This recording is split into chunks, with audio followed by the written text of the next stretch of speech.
It doesn't matter how smart Tony is or how tricky or how sarcastic or how quippy Tony Stark is in the situation. When you're facing down the unrelenting rage of Wolverine, who wants to do everything in your power to destroy you, Wolverine is going to overcome no matter what. Welcome to a very special episode of CBR Saga, CBR's one and only podcast, and boy, do we have a fun episode for you. Today, we're debating just who would win between the Avengers and the X-Men. Who would win between Wolverine versus Iron Man, Captain America versus Cyclops, Storm versus Thor? That's what we're here today to find out. We'll start with these one-on-one battles for each of our favorite heroes and then move to a massive 3v3 battle, so it's going to be huge. I'm joined by my co-host Nick. Nick, how you doing today? Doing good, Jacoby. Ready to kick some butt, as it were. All right, I see it. You're confident. You're cocky. You're ready to go. So overall, audience, Nick has all these Avengers characters. He has Iron Man, Captain America, and Thor, and I have X-Men characters: Wolverine, Cyclops, and Storm. And now we're going to pit them against each other in 1v1 fights. So keep in mind, this is what we've seen from the movies, not necessarily the comics, because if we use the comics, things might get a little overcomplicated. But we're going to have a fun time. Nick, are you ready for this? I'm ready for this. Let's do it. All right, we're going to start with the big one, Wolverine versus Iron Man. I have Wolverine in this fight. Nick has Iron Man. And I just got to say, I'm going to start off right here. I think Wolverine would destroy Iron Man, for like a simple reason, too. You remember how easily Thanos stabbed Tony on Titan in Infinity War? Wolverine's adamantium claws would do like the exact same thing. Pierce Tony's armor and get into that, that fleshy, gooey human part. It may take a few strikes, but Wolverine can endure anything Tony throws at him enough to get close and stab him and win. Wolverine wins. Incorrect, Jacoby. I would like to point out that moment you're talking about with Thanos where he stabbed him. One, Tony didn't die. He fixed himself. He's okay. But two, you're talking about one of the smartest people in the Marvel Cinematic Universe, and probably the smartest person if we were to bring him over to the X-Men universe. You're talking about a guy in a universe where adamantium exists. You don't think he's making a suit out of adamantium? Like the Silver Samurai did in the Wolverine? He had nothing against that. I think Tony is too preoccupied with all he thinks his nanotech is going to be the best thing. He sees his nanotech ability all surrounded about him, full, and he thinks he's safe, and then, no, it's not going to work because adamantium is such a hard, dense metal. It's a horrible thing to make a suit out of. That is not what the type of style that Tony Stark is when he fights, and that's why Wolverine's such a great weapon against Tony Stark, because he is this brute force, dense person who's just going to walk up and repel any attack that Tony Stark uses and get in close and take him out with a few well-placed strikes. I think Tony's style, like you said, is to adapt to the fighter he is fighting. That's why we see him wear Hulkbuster armor. That's why we see him make all these different suits in Iron Man 3 that each have like different abilities depending on who he's fighting. So I think it's perfectly reasonable to think Iron Man could make a suit out of adamantium that Wolverine couldn't necessarily pierce. The problem Iron Man's going to have is getting over Wolverine's healing factor, obviously. But I think the guy's smart. I think there's a way he could come around it. It was sort of hinted in X-Men Origins Wolverine that if you cut a healer's head off, maybe that does the job. I think Tony could figure that out. Plus, Tony keeps his distance. Wolverine can't even get near him. But Wolverine is just this unrelenting force keeping moving forward. Tony Stark's whole fighting style is blasters, blasting, repulsing, all these beams that he shoots at him. That's Tony's go-to things. How does that work against someone who literally that bounces off of and he keeps going? Look at how much pain Wolverine withstood in The Last Stand when Phoenix was blasting all that dark energy, dissolving him, and he was coming back instantly. You think all that Phoenix energy is not as powerful as Tony Stark's blast? No, the Phoenix stuff is way more powerful. Anything Tony shoots at him, and even as he tries to keep his distance, isn't going to work because Wolverine is just going to go into a berserker rage and just Wolverine out and use his intense speed and his agility and his anger just to get in close and take him out when it's necessary. In a one-on-one fight with no technology, obviously Wolverine wins this, but you're talking about a guy, Tony Stark, with given time can solve anything. He literally saved the entire universe from a guy who wanted to kill half of it. Tony would think of a way to overcome Wolverine's healing factor. He would study it. He might trap Wolverine. He can trap Wolverine the way he tried to trap Hulk. It didn't work, but he could figure out a way to keep Wolverine subdued and study him and figure out a way to overcome his healing factor. That's it. You said it right there. You said he tried to subdue the Hulk. It didn't work. When he tries to subdue Wolverine, it's not going to work because you can't contain the beast or else the beast gets angry. I believe Wolverine said that at one point. Wolverine can. It doesn't matter how smart Tony is or how tricky or how sarcastic or how quippy Tony Stark is in the situation. When you're facing down the unrelenting rage of Wolverine who wants to do everything in your power to destroy you, Wolverine is going to overcome no matter what. Tony Stark did stop the Hulk. He didn't trap him, like I said at the beginning of that fight in Age of Ultron, but he did end up stopping him. He overcame the strongest being in the universe, the Incredible Hulk. He can definitely overcome the rage of Wolverine and subdue him long enough to figure out how to overcome his healing ability. Okay, fine. All I'm saying is that I think it's going to be a close fight when you're up against, when you have the smartest, quippiest man in the galaxy versus this unrelenting force of nature. But who do you guys think wins? Who would win between Tony Stark and Iron Man? Because I don't think we can decide that, so let's kind of move on to our next 1v1 fight. This is going to be the leaders of the team, Captain America versus Cyclops. Who wins between these two? Nick, you can start us off. I will start because one of these two has died and the other has not. Captain America clearly wins this. He's the better tactician in the field. He leads the Avengers, not only in the Avengers, but also in Civil War. He clearly has strategy in battle down pat. And he's the guy who just keeps going. If you want to blast him with Cyclops' ray vision or whatever, just think of that moment in the Avengers where he gets hit with the Chitauri blast and Thor asks him to get up and he says, "What, you getting sleepy?" Cap is a guy that will keep going. His shield would definitely hold up against Cyclops, and he has the upper hand on him in combat. In combat, sure, if he's close to close, yeah, but the problem is Captain America is not a ranged fighter. He has one attack. He throws his shield and kind of hopes that it comes back to him. If Cyclops can find a way to negate that, then it's game over. And I think absolutely the force of Cyclops' laser blast, you just called him the ray things or whatever, put some respect on Cyclops' laser blast, sir. That if the shield is thrown at him and he uses his laser blast to stop it, the laser blasts are going to win. The shield is going to stop. And then Captain America has no range attack. Then it doesn't matter how much Cap can do this all day or how many blasts that he can take because he's not getting close to Cyclops enough to take him out. It's like if he keeps Captain at a distance, that's the number one advantage against Cap is distance. And that's what Cyclops is meant for. That's what his power's for. And even though he's not as great as a tactician as he is in the comics because the Fox franchise totally ruined the tactician side of him. It doesn't matter when all you have to do is keep Cap at a reasonable space and keep blasting him until he stays down forever. Listen, Cyclops' laser pointers couldn't even kill old man Magneto in the original X-Men. He blasts him in the shoulder and he just gets up and he's fine. Cap's shield can definitely withstand the blasts of Cyclops. And all he has to do is create a distraction because Cyclops only has one thing he can shoot at a time. All Cap's got to do is create a distraction. He gets in close. He wins hand-to-hand easily because Cyclops is not a hand-to-hand fighter. His whole gimmick is keep people at a distance because that's how he blasts them. But his blasts aren't even that strong. Vibranium would definitely hold up against it. Cap, being the smart statistician that the MCU movies made him, they didn't blow that with Captain America. He would definitely think of a plan to distract Scott for a little bit, enough to get in close and subdue him and easily win. Cap wins this hands down. If it's just them on the field, just him and them, then there's no way that Cyclops is going to get distracted. The movies only made him distracted because Jean Grey kept showing up and just ruining him and Wolverine. But if it's just him, completely focused on the battle, then there's no way that he's going to be distracted. There's no way he's going to let a trick be pulled over on him. There's no way he's going to let Captain America get close. Captain America may throw his shield, and I'm not saying the shield is going to be destroyed by it. All I'm saying is that if Captain America throws his shield, which is his only ranged attack that he has, the blasts are going to stop it, and it's going to stop the shield in his tracks. And then Captain America doesn't have a shield, or he has to pick it up and try again, and it's not going to work. And even if he does get close, and even if the focus laser blasts don't work against him, then Scott has the ability to completely unleash. If he takes off his visor, if he lets his full power unleash upon itself, if Captain America is beating him to a pulp and he knocks his visor thing off, then it's going to be a bad day for everyone involved. Because look what it does when it's not restrained. It destroys everything in its path, and that's what it's going to turn Cap. It's going to melt Capsicle, the former Capsicle, into a pile of dust. This little kid from Brooklyn took a punch from the Mad Titan Thanos. I guarantee you he can handle Scott's laser blast, which all we've seen them destroy in the movies is a tree when he couldn't control it. He destroyed Charles Xavier's favorite tree. That's it. Cap is much tougher than a tree.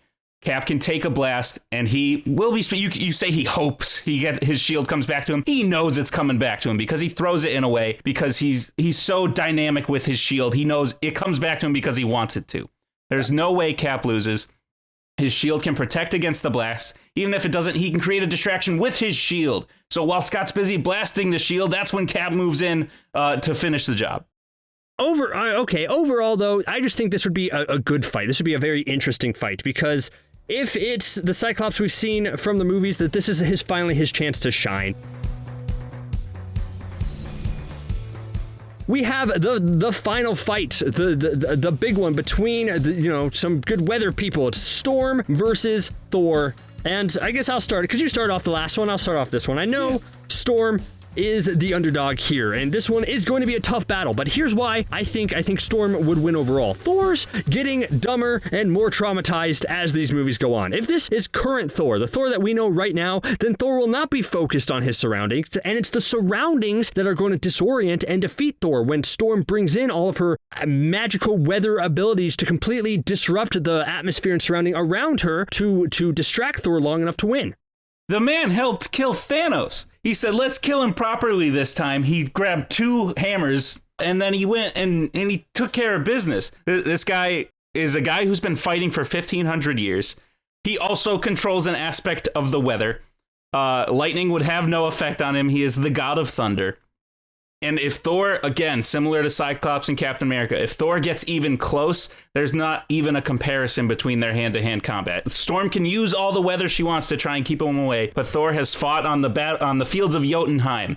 He's fought in the bitter cold. He's fought in extreme heat. He's fought in everything. I don't think there's anything Storm can do to keep Thor at bay. What she can do is destroy who he is deep down and hurt him where he is obviously vulnerable, which is his psyche. Because look at what happened in Thor Ragnarok. Specifically, he learned that he was, the god of thunder and lightning, that he didn't need his hammer to channel all this energy and lightning to him. So he thinks that that's his big thing. So when he uses the lightning and Storm literally sucks that away from it and controls the lightning that he's producing, that is going to break Thor down and send him into another traumatized state where he goes searching for the cheese whiz because he's like, oh, the one thing that I could control. It's like, I can't even control. There's someone who can control that to me. How am I going to come back to that? No, she's going to break Thor down and with the use of the lightning and robbing that from Thor and win this fight. Listen, Thor watched his mother die, his father die, his brother die, and he still was in a fighting mood. He still took on Thanos in Wakanda. Yes, he didn't go for the head, but he won that fight. I think Thor, noticing that someone else has the power to control lightning, wouldn't quite be enough to take him out of the fight emotionally. I think Storm would have to kill half of the universe in order for Thor to be in the mental state we see him in Endgame. And I don't think Storm can do that. I think Thor, without the lightning, he doesn't need the lightning. Thor uses, without the hammer, he doesn't need the hammer. Thor wins in a fight. We see this in Thor Ragnarok when he fights the Hulk. Even before he gets the big lightning strike, Thor is going hand-to-hand in combat with the Hulk. And if you're going to tell me Storm can fight the Hulk hand-to-hand, I'm going to tell you you're wrong. And I get it. I 100% agree that hand-to-hand combat is not going to be Storm's strengths. But what the Storm's real true strength is the atmosphere around it. And I think that's something that Thor has shown to not be advisable. Because sure, he goes straight in and he starts attacking, he starts wailing, and he doesn't focus on what's going on around him while it's happening. Storm is going to create all the fog, the tsunamis, the hurricanes, everything weather-wise, just to completely throw Thor off and keep him off his game long enough to disorient him enough to suck the air right out of him. Because Asgardians still need to breathe. That is as strong as Thor is. He still needs oxygen. He still needs to breathe the air that's kind of around him. And even if it's enhanced and he can survive a little bit in space, Storm literally sucks all the oxygen out from underneath him, from inside of him. Then Storm's going to win this fight. Doesn't Storm need to breathe also? Wouldn't they be in the same? All she's doing is she's taking the oxygen from Thor, not from the area around him, from a little bubble around Thor's head and making it so he can't breathe, so he's maybe a little weaker. And then while the tsunamis and the hurricanes and the fog are just keeping him out of there, makes Thor disoriented. He has no more lightning anymore, so that he can't use because Storm is using it, and it throws him all off, and it makes him kind of give up. Hey, Thor's no one-trick pony. He's not just the lightning guy. Remember, in the original Thor, he creates his own cyclone and defeats the Destroyer that way. Thor knows his way around the weather as well. I think if Thor gets close enough to Storm, she can't create the bubble that sucks away the oxygen. Even if she does, we've seen Thor survive in space, like you said. Even if she does create that bubble, that still gives Thor a good 10 minutes, half hour, however long he was floating in space to survive and focus long enough to defeat Storm. Well, agree to disagree, sir. I think Storm could easily take on Thor, but I guess who do you guys think would win and who would come out on top? So let's get into kind of our final thing, because we've been talking about one-on-one battles for a bit, but now let's do something fun and put them on the same team as each other, like a 3-on-3 battle. Who do you think would work best as a team, as a cohesive unit fighting together, and who could overcome the other team? You can start this one. I'll allow it. As I said in one of the previous fights, we have the premier battle tactician in Captain America. We've seen him prove it in the Avengers. With the way he calls out the team and assigns them positions. We've seen it in Captain America Civil War. We've seen it in Avengers Infinity War and Endgame. Captain America is the clear best leader of a team among these 6 people. So he does that. He has Tony securing the perimeter. He has Tony keeping at a distance. And he has Thor being the big guns. Cap clearly knows how to use these team members. They've been fighting together for long enough that I think Cap being on my team gives my 3v3 the advantage. See, I think that's your problem right there, because you say that Cap is the best leader of them, and I agree with that. Of these 6 people, Cap is the best leader, but his team that he has to lead is full of these separate personalities. I think overall, I think you have you have Cap doing his thing, you have Tony Stark who is going to do his own thing, and you have Thor who's going to want to do his own thing. And it's incredibly difficult to rein them in and fight as a 3x3 team, and that's why I think my team actually has the advantage, because their powers actually complement everything in the situation that you need. They have the strength, they have strategy and environment kind of all locked down. So like Storm could disrupt like Tony's sensors and everything and the whole environment with this extreme weather conditions that makes it very difficult to fight. Cyclops can keep Thor and Cap at bay with his very powerful, very strong, laser beams. And if they do get close, Wolverine can stab and hunt them because of his, predatory senses that isn't disrupted by the weather. That makes it easier for him to see all in Storm's weather. So I think as a team, as a unit, my 3 people work so much better than yours. Okay, if you're talking about a lack of chemistry, a lack of mixing on the team, you're going to tell me that Tony and Cap are worse than Cyclops and Wolverine? All they do for 3 movies is fight. They don't get along. They don't work well together. That will not happen. Storm will spend all of her time trying to rein those 2 in and get them to work together, but it's not going to work because they never do. Here's what's going to happen. The first thing Tony did when making a suit was freeze when he got too high. I'm sure he can adjust to inclement weather. I'm sure he will have made a suit that will be prepared for all weather situations. Thor is clearly the best fighter on the team here.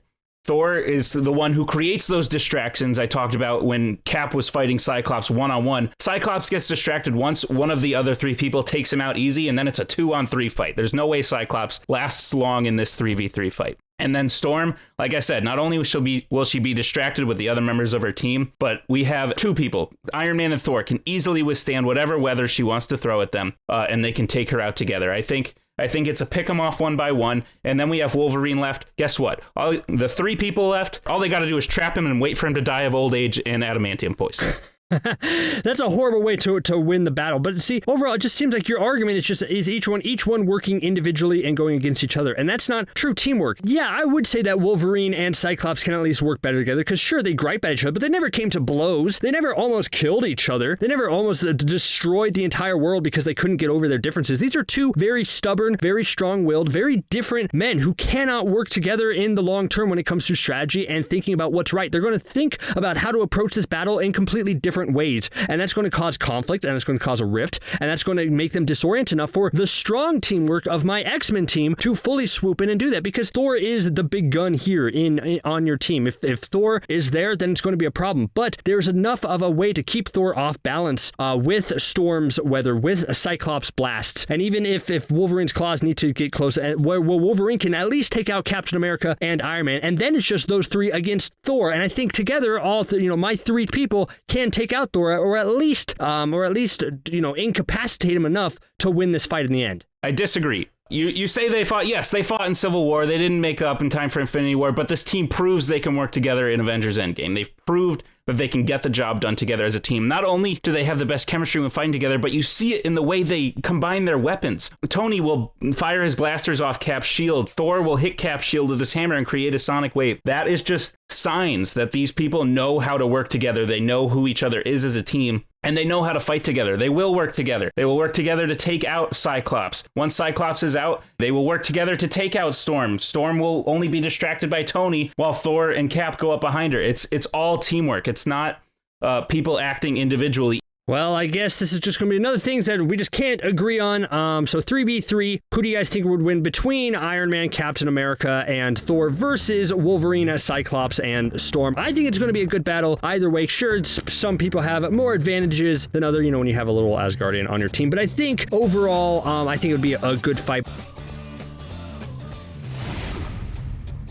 But tell us what you think. Who do you think would win all these matchups, all these battles? And overall, I'd like to thank Nick for doing this little fun debate with me. And hopefully you guys liked a slightly different format. And we'll be back next time with more CBR Sagas.